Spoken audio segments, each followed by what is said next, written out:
যদি শিৱসাগৰ জিলাৰ কোনোবাই ফটকা বিক্ৰী কৰে বা কোনোবাই ফটকা ফুটায় তেতিয়াহ'লে আমি বিলেজ থানাৰ তৰফৰ পৰা নিজাববীয়া আমি ব্যৱস্থা গ্ৰহণ কৰিম।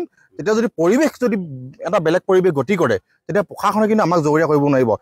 সমগ্ৰ শিৱসাগৰ জিলাত যাতে কোনো ধৰণৰ দেৱালী বুলি ফটকা ফুটাই আনন্দ উল্লাস নকৰে। নহয় চাওক, ফটকা যে ফুটাব নালাগে এই কথাষাৰ আমি কাকো আহ্বান কৰিবলগীয়া বিষয়ে নহয়।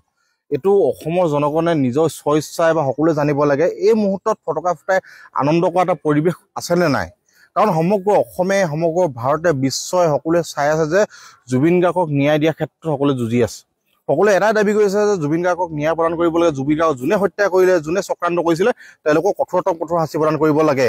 আৰু যেতিয়ালৈকে ন্যায় নাপায়, বাৰু জুবিন গাৰ্গৰ আজি 1 মাহে হোৱা নাই, এই মুহূৰ্তত যদি দেৱালী বুলি কোনোবাই ফটকা ফুটাই, কোনোবাই বিয়া বুলি আনন্দত মতলীয়া হৈ উল্লাস কৰে, এইটো মানে অতি বেয়া বাৰ্তা। কাৰণ আমি এজন মানুহ হেৰুৱাইছোঁ যিজন প্ৰাণৰ শিল্পী। সকলো অসমৰ জনগণৰ হৃদয়ত অন্ত কোণে কোণে আছে জুবিন গাৰ্গ নামৰ এটা সত্তা। আৰু সেই মানুহজনে হেৰুৱাৰ বেদনাত এতিয়ালৈকে অসম মানুহে কেতিয়াও মানে ভাল ধৰণে ভাবিব পৰা নাই। এতিয়াও বৰ্তমান সপোন যেন এতিয়াও অনুভৱ কৰি আছে। তেওঁ ৰৈ ৰৈ বিনালে গাত যেতিয়া গীতটি দুদিনমানৰ আগত তেওঁলোকে প্ৰকাশ কৰিছিলে, তেতিয়া সমগ্ৰ অসমবাসী ৰাইজে জুবিন গাৰ্গ যেন জীয়াই আছে, যেন জুবিন গাৰ্গ আমাৰ মাজত আছে, তেনেকুৱা এটা অনুভৱ কৰিছিলে।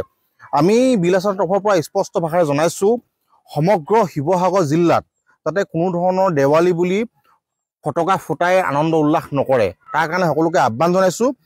আমি প্ৰশাসনকো আমি দাবী জনাইছোঁ যে আপোনালোকে এই ক্ষেত্ৰত কঠোৰ হওক।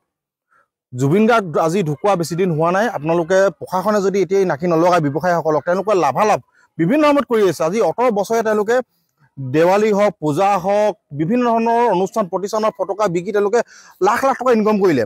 কিন্তু এইবাৰ যিটো দুৰ্গা পূজা হওক, এইবাৰ দেৱালীটো হওক, সকলোকে পৃথক। কাৰণ অসমীয়া এজন মানুহৰ অন্তৰাত্মা, এজন মানুহ এটা আমি হেৰাই গৈছোঁ। সেইকাৰণে আমি কঠোৰ ভাষাৰে আমি আহ্বান কৰিছোঁ আৰু দাবী জনাইছোঁ, যদি শিৱসাগৰ জিলাৰ কোনোবাই ফটকা বিক্ৰী কৰে বা কোনোবাই ফটকা ফুটায় তেতিয়াহ'লে আমি বিলেজ থানাৰ তৰফৰ পৰা নিজাববীয়া আমি ব্যৱস্থা গ্ৰহণ কৰিম। তেতিয়া যদি পৰিৱেশ যদি এটা বেলেগ পৰিৱেশ গতি কৰে তেতিয়া প্ৰশাসনে কিন্তু আমাক জগৰীয়া কৰিব নোৱাৰিব। সেইকাৰণে সকলোকে আহ্বান কৰিছোঁ, ব্যৱসায়ীসকলক বিশেষকৈ আহ্বান কৰিছোঁ, আপোনালোকে ফটকা একদম বিকা বন্ধ কৰক। তাৰ পৰিৱৰ্তে প্ৰত্যেকৰ ঘৰে ঘৰে জুবিন গাৰ্গক শ্ৰদ্ধাঞ্জলি জনাই আত্মা সদগতি কামনাৰ্থে একোখনকৈ বন্তি প্ৰদান কৰিবৰ কাৰণে মই সকলোকে আহ্বান জনাইছোঁ।